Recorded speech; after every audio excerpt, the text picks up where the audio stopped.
warahmatullahi wabarakatuh. Halo teman-teman semuanya, kembali lagi sama aku Syakinah Rianti. Kali ini kita akan membahas mengenai pengertian, sejarah, proses mengikuti tarikat, dan serta macam-macamnya. Oke, mari kita bahas satu-satu. Jadi yang pertama yaitu pengertian tarikat. Jadi teman-teman, dalam konteks tasawuf, tarikat itu bisa disebut jalan atau metode. Nah, kemarin kan kita udah bahas sedikit ya. Jadi kali ini kita bahas semuanya. Jadi jalan atau metode khusus yang untuk mendekatkan diri kepada Allah Subhanahu wa taala secara lebih mendalam dan intensif.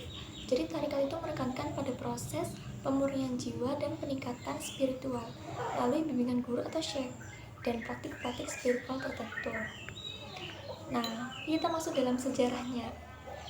Jadi tumbuhnya tarikat dalam Islam itu sesungguhnya bersamaan dengan lahirnya agama Islam, yaitu ketika Nabi Muhammad SAW diutus menjadi Rasul.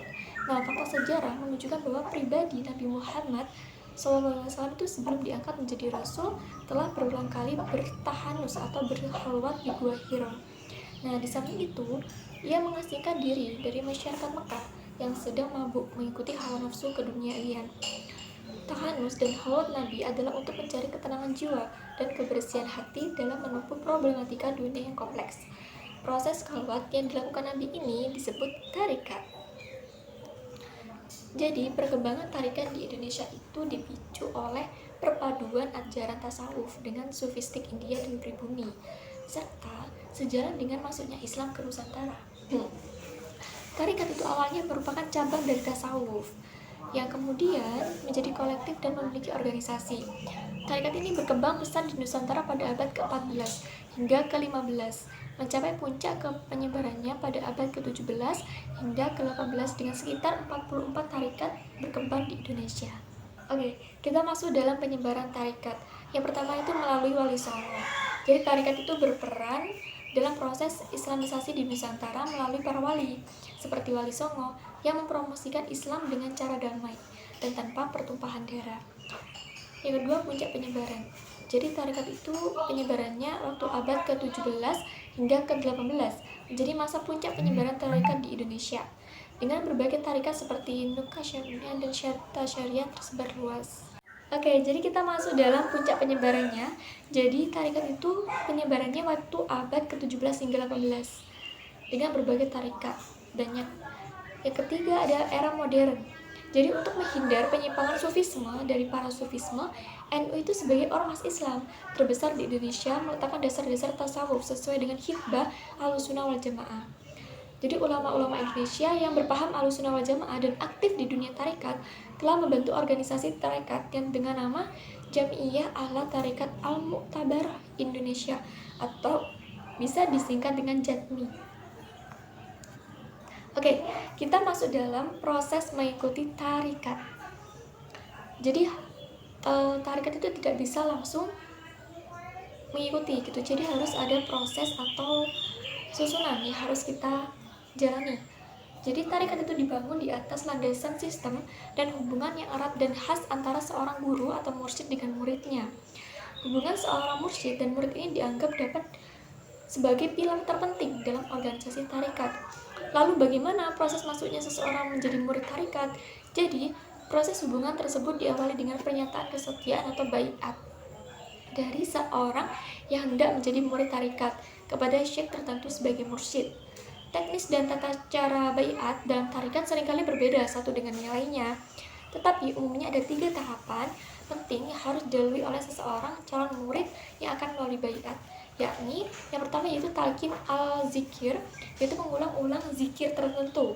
Yang kedua ada akad al-ahad, yaitu mengambil sumpah, dan yang ketiga yaitu libs al-khirqah, yaitu mengenakan jubah. Jadi ya, begitu baiat itu diikrarkan, maka sang murid dituntut untuk mematuhi berbagai ajaran dan tuntutan seorang mursyid itu tadi, dan meyakini bahwa mursyidnya itu adalah wakil dari Nabi. Nah, lebih dari itu, diyakini bahwa baiat juga sebuah perjanjian antara murid sebagai hamba dengan Al-Haq sebagai Tuhannya. Setelah murid biasanya perjalanan spiritual atau suluknya, sang murid itu dimulai dengan mempelajari tasawuf. Jadi setelah dibaiat itu mempelajari tasawuf. Berapa lama waktu yang ditentukan oleh sang murid tidak ada ketentuan pasti. Jadi semuanya itu tergantung dari sang murid itu tadi sendiri dalam menjalani beberapa tahapan pengalaman spiritual. Nah, kelulusan murid itu ditentukan oleh seorang mursyid. Apabila sang mursyid telah dianggap lulus dalam perjalanan spiritualnya dalam memahami hakikat, maka sang mursyid akan mengangkatnya sebagai khalifah, yang proses pengangkatannya biasanya diberikan ijazah. Jadi ya dalam dunia tarikat itu selain ada ijazah untuk murid yang naik jadi khalifah, ada juga istilah ijazah yang diberikan kepada murid tetapi bobotnya lebih ringan. Yakni ijazah amalan untuk mengamalkan ritual atau zikir tertentu yang diajarkan oleh mursyidnya. Jadi tetap dia tuh mendapatkan ijazah. Jadi demikian proses masuknya seseorang menjadi murid tarikat melalui baiat, serta proses pengangkatan murid menjadi khalifah melalui proses pengangkatan murid menjadi khalifah melalui pemberian ijazah. Demikian polanya. Jadi teman-teman semoga paham ya. Pada gilirannya proses tersebut melahirkan sebuah mata rantai hubungan spiritual mursyid dan murid yang disebut silsilah atau organisasi tasawuf. Oke, sekarang kita masuk dalam macam-macam tarikat. Jadi sebenarnya macam-macam tarikat itu ada banyak sekali. Tapi beberapa tarikat yang tergolong thariqah mu'tabarah di Indonesia dan diakui oleh NU meliputi ada 7 macam. Yang pertama ada tarikat Qadiriyah. Apa sih itu? Jadi Qadiriyah itu adalah nama tarikat yang diambil dari nama pendirinya, yaitu Syekh Muhyiddin Abu Muhammad Abdul Qadir Jailani Al-Baghdadi, yang terkenal dengan sebutan Syekh Abdul Al-Qadir Jila Agawas Al-Auliya. Tarikat ini tuh menempati posisi yang amat penting dalam sejarah spiritualitas Islam karena tidak sebagai pelopor lainnya lahirnya organisasi tarikat. Jadi tarikat ini tuh pelopor lahirnya organisasi tarikat. Tarikat Qadiriyah itu berkembang dan berpusat di Irak dan Syria, kemudian diikuti oleh jutaan umat Islam, umat Muslim yang tersebar di Yaman, Turki, Mesir, India, Afrika, dan Asia. Adapun asas-asas dalam tarikat Qadiriyah ialah bercita-cita tinggi, melaksanakan cita-cita, membesarkan nikmat, memelihara kehormatan, dan memperbaiki khidmat kepada Allah SWT. Jadi yang kedua ada tarikat Naqsyabandiyah. Itu dinisbahkan kepada Bahauddin Naqsyaband di Asia Tengah. Tarikat ini dikenal dengan praktik zikir dan disiplin spiritual yang ketat.